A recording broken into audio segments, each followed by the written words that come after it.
Hello! Good morning everyone! It's me, Riza Cometa.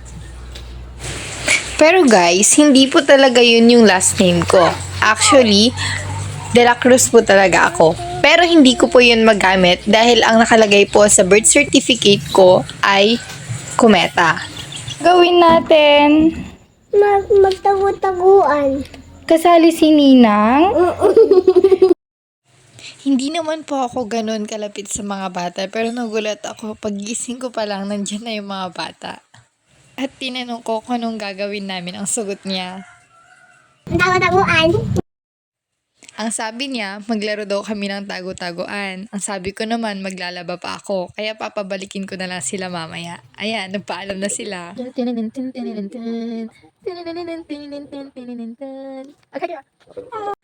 Sila po ang aking lola at lolo. Pero madalas po namin silang tawaging mami at daddy tulad ng nakasanayan.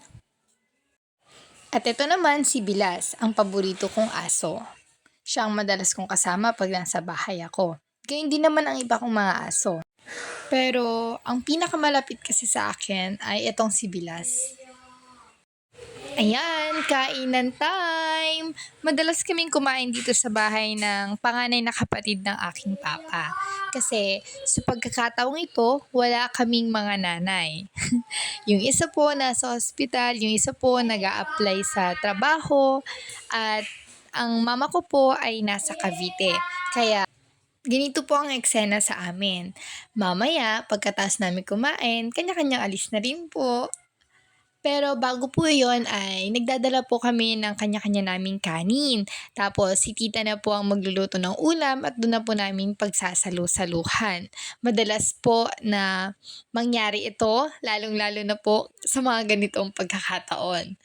Pero masaya naman po kaming magkakasalo-salo tulad ng mga ganitong simpleng pagkain na pinaghahati-hatian namin.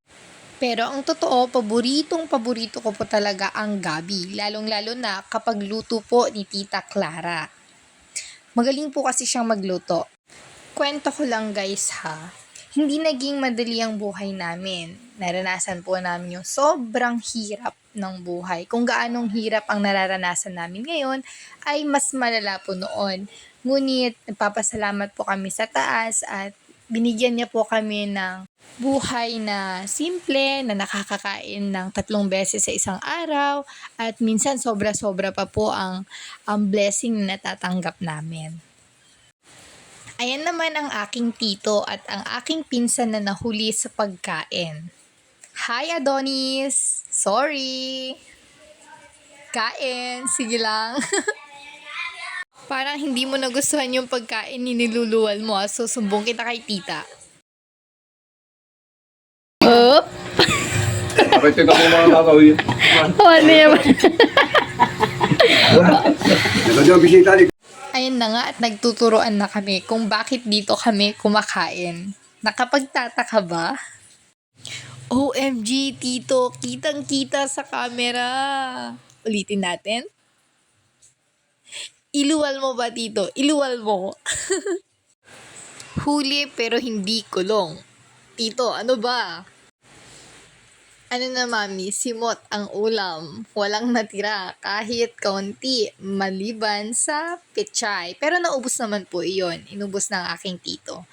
Ayan, pagkatapos kumain ni daddy, sinusuklay naman niya ang kanyang apo na namasyal dito sa Flores. Hello, Jake, anong nangyari sa tsura mo? Sarap na sarap ba?